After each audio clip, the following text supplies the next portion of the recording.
it's Gillykube, Sunshine Coast in Queensland, Australia, coming to you with another little pour today using the Amsterdam paints and the pebeo that I got in Australia from the online superstore Capriole Shabby Chic. The link for Capriole Shabby Chic is in the drop down box. If you're in Europe or the US, you can certainly get these paints from Amazon and other suppliers a lot easier than we can in Australia.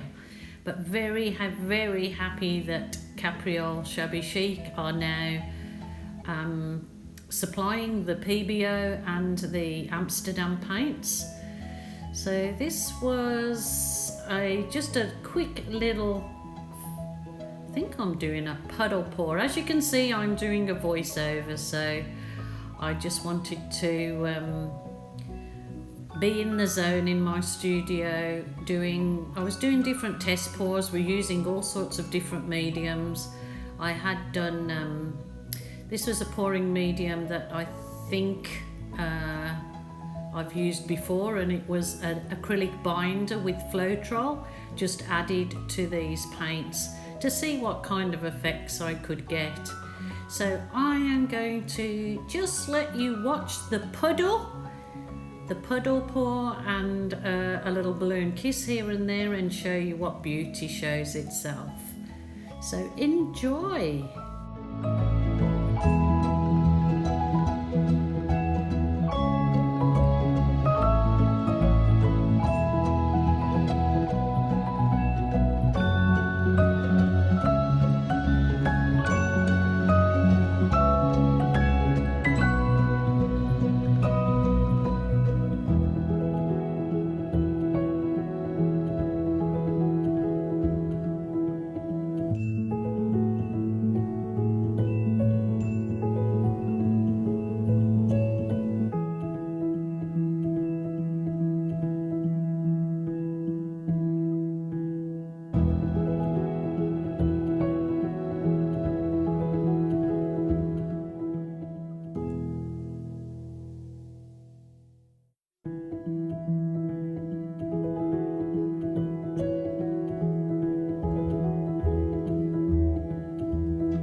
reverse video. I've showed you the pour, and now I'm going to show you, after this little finishing off, I'm going to show you the recipe I used for my paints in this particular pour, if you're interested in watching. So yeah, please stay on. Oh, there you go. I'm happy with that. It was a pretty little pour, wasn't it? So thank you for joining me, but wait on for the pouring ingredients. Good afternoon. It's Gillykube from Sunshine Coast here in Queensland, Australia.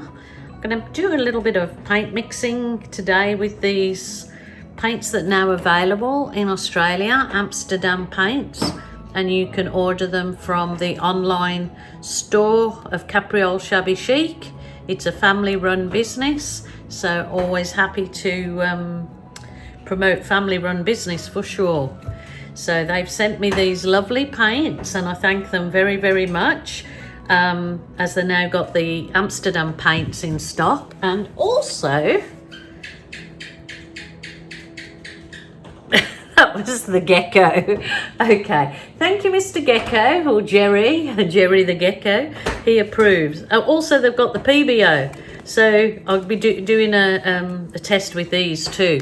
So I'm going to just give these Amsterdam a whirl in a flip cup, and I'm going to use this express pouring medium that Capriole Shabby Chic sent me.